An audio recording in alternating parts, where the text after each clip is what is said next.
അസ്സലാമു അലൈക്കും വറഹ്മത്തുള്ളാഹി വബറകാതുഹു. ഏറ്റവും സ്നേഹം നിറഞ്ഞ സഹോദരി സഹോദരന്മാരെ,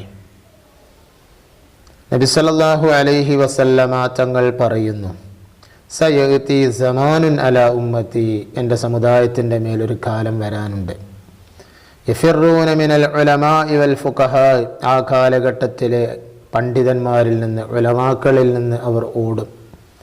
അഥവാ പണ്ഡിതന്മാരുടെ വാക്കുകൾക്ക് വില കൽപ്പിക്കാത്ത, പണ്ഡിതന്മാരെ വില കൽപ്പിക്കാത്തൊരു കാലഘട്ടം വരും. അങ്ങനെ പണ്ഡിതന്മാരുടെ വാക്കുകൾക്ക് വില കൽപ്പിക്കാത്തൊരു സാഹചര്യം വന്നാൽ ഫയബ്തലിയഹുമുല്ലാഹു തആല ബിസലാസി ബലിയാത്ത്, അല്ലാഹു സുബ്ഹാനഹു തആല 3 കാര്യങ്ങളെ കൊണ്ട് അവരെ പരീക്ഷിക്കും.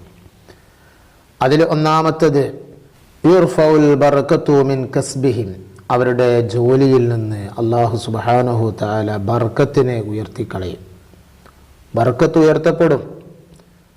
രണ്ടാമത്തത് യുസല്ലിത്തുല്ലാഹു തആല അലൈഹിം സുൽത്താനുൽ ളാലിമ, അക്രമിയായ ഒരു ഭരണാധികാരി അവരുടെ മേൽ ആധിപത്യം ചെലുത്തും. രണ്ടാമത്തെ പരീക്ഷണമാണത്, ഭരണാധികാരികൾ അക്രമികളായിത്തീരും.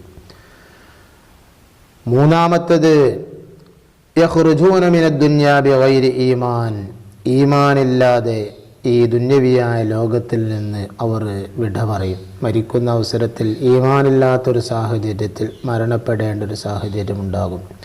അല്ലാഹു സുബ്ഹാനഹു തആല ഇത്തരം സാഹചര്യങ്ങളിൽ നിന്ന് നമ്മെല്ലാവരെയും കാത്തുരക്ഷിക്കട്ടെ. അസ്സലാമു അലൈക്കും വറഹ്മത്തുള്ളാഹി വബറകാതുഹു.